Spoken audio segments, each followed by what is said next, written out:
এদিকে দিনাজপুরের ঐতিহাসিক গড়ে শহীদ ময়দানে নির্মাণ করা হয়েছে উপমহাদেশের সবচেয়ে বড় ঈদগাহ। একসঙ্গে প্রায় ৫ লাখ মুসল্লির নামাজ আদায়ের লক্ষ্যে চলছে প্রস্তুতি।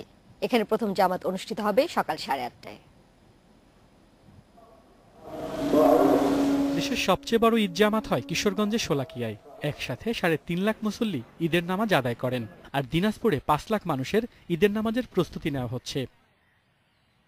মাঠের দুই পাশে ৬০ ফুট উঁচু ২টি মিনার তৈরি করা হয়েছে। রয়েছে ৫২টি গম্বুজ। ১.৫ বছরে প্রস্তুত করা হয়েছে ঈদগাহ ময়দান। এই এত সুন্দর একটা মাঠ, এরকমই এখানে আমরা নামাজ পড়তে আসবো, আমাদের আরো মন ভালো লাগবে। এখানে নামাজ পড়ে আমরা খুব খুশি হব। আমাদের গর্ব আমরা যে আমার দিনাজপুরে এরকম একটা ঈদ জামাত করছে। গম্বুজ সহ ঈদগাহ মিনারের মূল অংশ তৈরিতে খরচ হয়েছে প্রায় ৩,৮০,০০,০০০ টাকা। দেশের সবচেয়ে বড় জামাতের স্বীকৃতি পেতে সবাইকে শামিল হওয়ার আহ্বান জানিয়েছেন স্থানীয় সংসদ সদস্য। যাতে সুষ্ঠুভাবে সম্পন্ন হয় সেজন্য আমি দেশবাসী, দিনাজপুরবাসীর সহযোগিতা কামনা করছি এবং মহান আল্লাহ রাব্বুল আলামিনের রহমত কামনা করছি। ঈদের দিনে নিরাপত্তা নিশ্চিতে র্যাব পুলিশের পাশাপাশি বিজিবি মোতায়েন থাকবে। সকল আইন শৃঙ্খলা বাহিনীর সমন্বয়ে সার্বিক নিরাপত্তা ব্যবস্থা নিশ্চিত করেছি।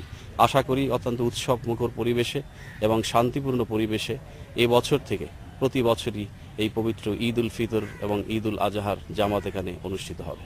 লক্ষ্য পূরণ হলে শুধু দেশে নয়, উপমহাদেশে ঈদের জামাতের সুনাম ছড়িয়ে পড়বে বলে মনে করেন এলাকাবাসী। Independent news desk.